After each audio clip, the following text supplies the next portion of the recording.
Hello, welcome to Brown Dog Gadgets Live. I'm Amanda, the Educational Outreach Coordinator here at Brown Dog Gadgets.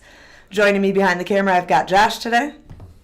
Yeah, I'm Look Josh. I didn't need to force him into saying hi. I finally... Oh, there's the camera. I forget. Whatever. Thanks, Josh. Today we are scheduled to do the clapper.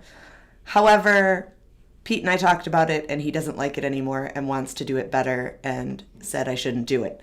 So, on Pete's suggestion, we are not doing the clapper today. Today we're going to show you a different MicroBit project using some LEDs and the accelerometer on board to do a simple level. But before that, Josh, this is your cue, it's coming. Oh, shit. If you have not... Josh, go on. If you have not followed us on our social media platforms, please do so. You can find us on Facebook, Instagram, Twitter, X, and YouTube. Also, the guides for the project that you see today and all of our other projects you can find at browndoggadgets.com. And then if you have any questions, any comments as we're streaming, please feel free to chat with us. We would love to hear from you. Otherwise, you can always email us afterwards at help@browndoggadgets.com. That's correct, Mike. Clap off. Mike is here. Mike, yay! Is Pete going to join us too? And then Mike and Pete are just going to talk to each other the whole time? I don't know. They could be lugging things to FedEx right now. I don't know what they're up to. That's fair. Also, if you are an educator or a librarian in the United States and you teach at a public or charter school, we would love to have you sign up for the Pathfinder Summer Institute. We are hosting the Circuitry and Robotics with Lego and MicroBit session. It is a 30 to 40 hour PD. It is free for you. You get a big old box of stuff worth over a $500 value, and we build together, troubleshoot, and learn. You can sign up here. Do it soon. Yay. Awesome. All right, we're going to jump into the simple level project today. So, Josh, are you ready? I'm getting there. Well, we're going to go to the overhead first. I know where to do the overhead. Okay, wonderful. Side note, here's the large 3D printed MicroBit that Pete made because it's cool. Should I get the ultra-sized one? No, we don't need to today. It's 4 times bigger. It's okay, than Josh. The large, It's super okay. large one. It's all right. All right, so for the simple level, we're using our bit board and the MicroBit, and then that's connected with our 1/8" maker tape, very similar to all the other projects that we've done so far in MicroBit University, where we set up the tape. We're taking the tape paths from ground through the white holes on the LEDs, and then back out through the black side of the LEDs and to the pin that we're using. Now, for the level, we've got 5 different LEDs set up. I know. Mike, I think you're just jealous. You can print one. Pete will share the file with you eventually. And the ultra-sized one, it's so big! It's pretty fun. All right, back to the level. So, the way that we have this set up for this project is we have 5 LEDs. You do want a middle point so you know when it is level. However, you could do 3 LEDs. You could do more LEDs. I'm pretty sure the guide itself has a picture of like 15 and tries to tell you, like, challenge you. It's going well over there, Josh, isn't it? My phone was on silent. Mm-hmm. It sounded silent. Tries to challenge you to figure out how to make that happen and how you could actually get the tape paths going to all those different pins. All right, so if I pick this up, you're going to see it's going to kind of move around on me. Hold on. We're going to use the accelerometer inside the MicroBit, and if I tilt in one direction, the LEDs will light up differently, and if I tilt the other direction, just like a level that you're trying to make sure something is flat and a marble doesn't go rolling off the other end. Ooh. I know, fancy. And Josh, I am going to have you tell us why this happens in a minute, but you can also go like that. Wow, that's pretty violent, Amanda. Josh, let's look at the code for this, because I'm going to try to explain it, and we're going to see how that goes. All right, where is that? I don't have that answer. Green. Oh, almost. Holy You could get moly. rid of the I'll go like this. post-it. Look at that. Look at amazing. Well, normally we show the project too, but that's okay. All right, so this is the simple level. Pete does have a lot of little anecdotal comments in here too about why it does certain things, which I think are really helpful. They were helpful to me when I was reading it and going through it. All right, let's scan down to the code, Josh. No, man, I don't want to. Josh is pressing buttons. Oh, there's Amanda. See, look, Amanda, way cooler being Amanda on there. Wow. That's me. I guess we could just, here. There we go. That's what I want. Like. Thank you. All right, so. Oh, you're on too. I know. All right, keep going down. I want the code. I should have worn a better shirt. Farther. Do you want the code? I want the code. Oh, I already have it up over here. All right. But you expanded that screen, so. There, I'm getting rid of Amanda. Look how I rolled on in there. I like it. That was all me. No, it wasn't. So this code is actually really similar to what we've already done with the LEDs. So we're going to do, for OnStart, we're going to enable the LED matrix to false because we don't want that to interfere with anything. No, sirree. And then in that forever loop, we're going to use a bunch of if-else blocks. Yes, so this is actually, I explained yesterday and was correct in what I said. Yeah. Afterwards, I'm like, I'm pretty But your sure that's... numbers were way off. Well, yeah, I was just giving numbers. Yeah. I rounded. So all we're doing is saying when the accelerometer gives a range of numbers to activate that a particular LED. So for instance, you look at this one right here in the center, the negative 100 to positive 100, that is our center LED, our red LED. Yep. So when the accelerator has somewhere between that amount, make the red go on. And then as we're going to the negative area, from negative 100 to 200, do this one, negative 200 to 1,000, meaning the maximum it'll go, or whatever, a huge amount, do the last one.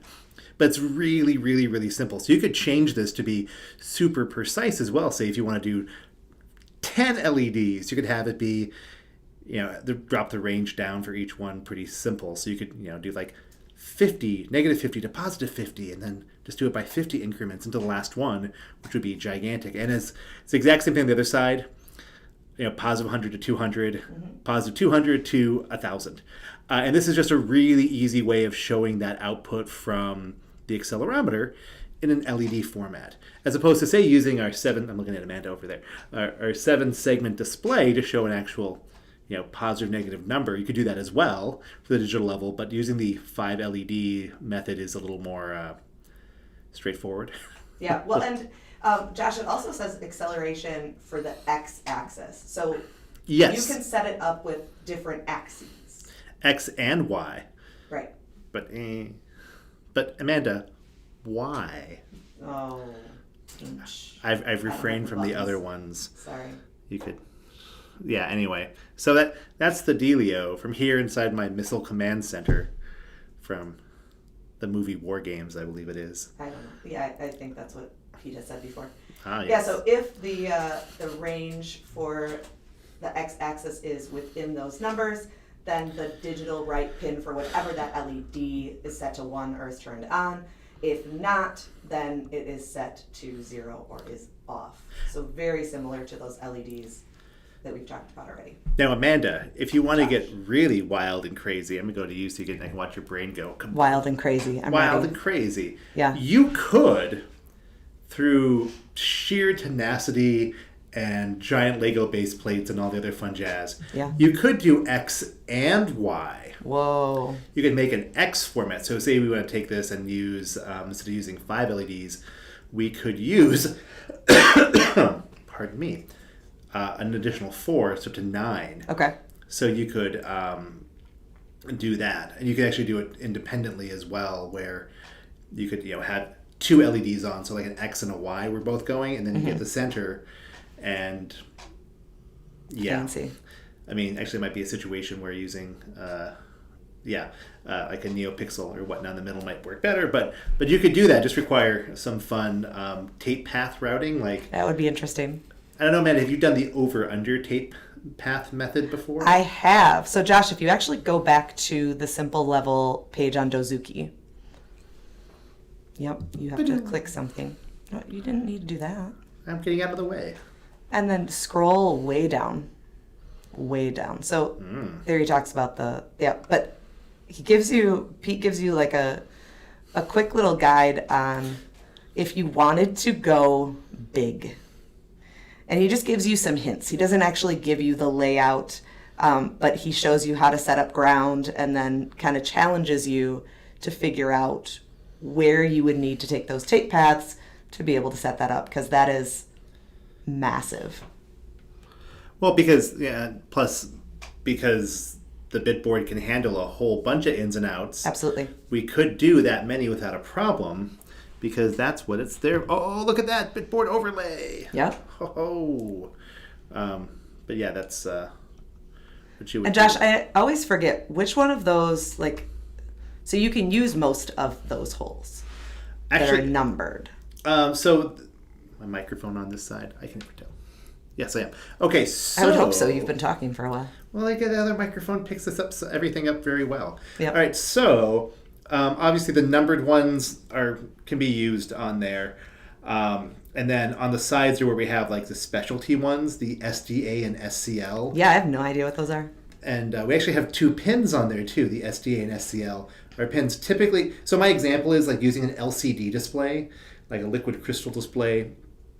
Instead of having a ton of pins going over, the SDA and SCL are the ones you'd use to send a variety of data that way. That's my go-to example. Sure. I haven't used one of these in a very, very, very long time. I mean, it's been like 7 or 8 years to use that with an Arduino. But it's a very easy way to send over a bunch of data without having to wire up a ton of pins. Okay. In fact, I'm probably not awesome in my explanation of that, but that is that is what it is. It's using 2 pins as opposed to a ton to go over. And then we have them both as the Lego holes on the side. And honestly, if you're going to be using something like that with a sensor or LCD display or anything like that, you're going to use the pin headers. That's going to be the easy way to plug it in. Yep. Then we also have we got a 3.3 volt on there and a 5 volt output. As well as ground for just power out if you want to use it for powering other things. But you can use 17. 17, zero. zero, I right? always forget about 0. So it's 17 in and outs you can use. But if you're using those, just keep in mind that some of those are reserved. Well, will mess with the LED matrix, and some of them will mess with the built-in buttons. Right. But if you don't care about the display or buttons, don't worry about it. And we do have a bunch of them on as pin headers on the backside too, both 3.3 volt and 5 volt, nicely labeled there for use. So Awesome. yay! I feel like we did an okay job explaining code today. You know, I don't think I've seen any like text messages from Pete, who might be watching this. I mean, he didn't really chime in yet, so I feel like he's not here. Yeah. He's busy. Mike brings a good point. At least I didn't wear a green shirt today. Oh, can't see it. Not There that I we would notice, because I'm colorblind, Mike, and don't wear green things. So mean, Mike. Wait, you don't wear green things, or you don't know if you wear green things? 50-50 there. Oof. Man. It's a big reflective point for me now. I got to go home and meditate on this. Yeah. Green shirt day. It's I forgot I was supposed to wear a green shirt on April Fool's Day. That's what Pete and I decided. It didn't happen. Well, that's the weather person, like April Fool's Day or Halloween approach, where Yep. wear a green outfit or whatnot, or just have disembodied hands waving at weather reports. But anyway, Bitboard can do all that fun stuff. You could hook up a ton with this. I'm trying to think of what was like the most things we've hooked up to a Bitboard at once. I guess Pete's hooked up like 10 or 12 LEDs at one time for just an LED like light display. Yeah. I know we've had a lot of buttons and LEDs at the same time as well. Oh, sure. Yeah, there's one of the trade show demos we have, which is a bunch of LEDs and then like 4 buttons that do different things. Or like the clothespin piano. Oh, yeah. Yeah. But even that's like, what, 8 or 10? It's a lot. Actually, probably it's 7 because we just used the 7 across the front. I mean, if you do especially things like LEDs and buttons, whatever, it's going to work fine. But yay, that's the upside to using, say, a breakout board like our Bitboard as opposed to just the MicroBit itself. You can do that information. I just, whenever possible, I try to avoid using that MicroBit built-in screen, although very handy for things. It's not awesome for certain other things. Well, it's not awesome for more than one digit. Yep. And that's where like the 7-segment display comes in handy. And Absolutely. I think for a level like this too, it's really it's much more visually interesting to have the LEDs go back and forth than a single little tiny LED on the front. Not that you couldn't do that as well. Could totally do that as well. Totally. Anyway. Yeah. Look at this, Amanda. We did a great job without Pete. Take that, We Pete. did it. Yay. Did it on some really basic code. I assume Pete right now has finished packing for the trade show. He and Dave are sitting on some patio looking out at the desert landscape of Palm Springs, California, enjoying a beverage of their choosing. I don't know. I know. I'm not enjoying a beverage right now. It's kind of sad. Yeah, because they said they're packing up like an hour, already packed up an hour and a half ago. So I assume by now they're chilling out by the poolside or restaurant side. There you go. Darn them. Anyway. Awesome. Wow, this was thrilling, Amanda. I feel thrilled here on a Thursday afternoon. That's right. So next week, Tuesday, we are going to be showing off our... That's going to need to move. Get out of there. I'm getting there. Next week, Tuesday, we will be showing off our newest solar product, which is our solar sea creatures. Ah, there you go. Solar sea creatures. So we've got our solar bugs, our solar critters, and now our solar sea creatures. You want me to show them on screen, Amanda? I mean, if you would like to, you're more than welcome to, Josh. We'll be showing those off on Tuesday. I am coloring them right now as we speak, so we can make sure we have beautiful colored versions for Josh to show off on Tuesday. Yeah, Josh. Go to the screen. And then Wednesday, we'll be doing a spinning lollipop, which is also a really great way to cross over into art and blending colors. And so that's a picture of those solar sea creatures. Amanda, Which one's your favorite? Well, obviously, Amanda, my favorite is going to be the carpet shark on the top left because they are very fun. No, it's going to be... That's a wabagong. I had to look it up today. That was a carpet shark. According to the card, it's a wabagong, and I looked it up that way, and that's the picture that came up, and I colored it beautifully. I mean, I do like the cuttlefish we have. Yeah. Your classic Indian Ocean, Pacific Ocean cuttlefish. Or the sea robin. It's so beautiful. So beautiful. So fun. And Amanda, fun fact, I have seen all these fish in the ocean back when I used to scuba dive. All right. Back when I had free time and disposable Not income. anymore, Josh. Not anymore. I like my kids. They don't watch these videos. So, Solar Sea Creatures on Tuesday, Spinning Lollipop on Wednesday, and then we're going to jump back into our MicroBit University. I believe we're doing LED Matrix with a push button on Thursday. And Pete will be back. That sounds about right. Yeah. Awesome. If you have not followed us on our social media platforms, please do so. You can find us on Facebook, Instagram, Twitter, X, and YouTube. Also, remember that the guide that you saw today for the simple level, as well as all of our products, projects, and templates are on browndoggadgets.com. If you have any questions after this, you can always email us at help@browndoggadgets.com. Wow. Yeah. Layers. There we go. I'm getting there. Like an onion or an ogre. It has Or layers. a parfait. Oh. And someone's been chatting us up. I keep hearing the Well, thing. I was going to, do you want one final Mike Cotterman message? Yeah, absolutely. Here, Mike is responding to my scuba diving comment. And, here we go. Same reason I don't dive anymore. Mike, I feel your pain. Mike. Yep. Me too. Also, Mike, I live by Lake Michigan. It's super darned cold. I'm not doing that. Yeah. Uh, How was the echoing when you clasped your hands around your mouth to make sure? I don't know. I turned this mic off. It's like 3 layers. Oh, gotcha. The headset here. There we go. And then last but not least, if you are interested in a 30 to 40 hour professional development that is free for U.S. educators, please sign up for our Pathfinder Summer Institute Circuitry and Robotics with Lego and MicroBit. They can only take 1,500 participants, and we are over 1,000 now for all the different sessions. So if you're interested in signing up, I would do so soon. It is kind of a first come, first serve on the different workshops. They are free. Ours is the coolest. And Amanda, are they going to be able to make the level in the workshop? Is that one of the projects we're doing? No. But they could make the level with the stuff we send them. They could with 3 LEDs because we only send them 4. We're not going to send them a fifth just to do the simple level, Oh, Joshua. we're not. I'm just saying you could probably do it with, you could do it with a servo. You could do it with a 7-segment display. Probably do it with a NeoPixel strip. Oh, absolutely. And I think we even have, we might even have a project with the NeoPixel strip as a level. Because that would be like... We have a lot of NeoPixel activities. That's a super easy way of doing it because it's just plugging in the 7 NeoPixel strip and then it just... That's why they're so easy. You just plug 3 wires in. There you go. There's a sound effect I use. Awesome. So, public and charter educators in the United States sign up for Pathfinders. Other than that, that is all we've got for you today. We hope you'll join us next week and have a wonderful weekend. See you next time. Visit browndoggadgets.com for parts, projects, and curriculum. Follow us on social media @BrownDogGadgets. We'll see you next time.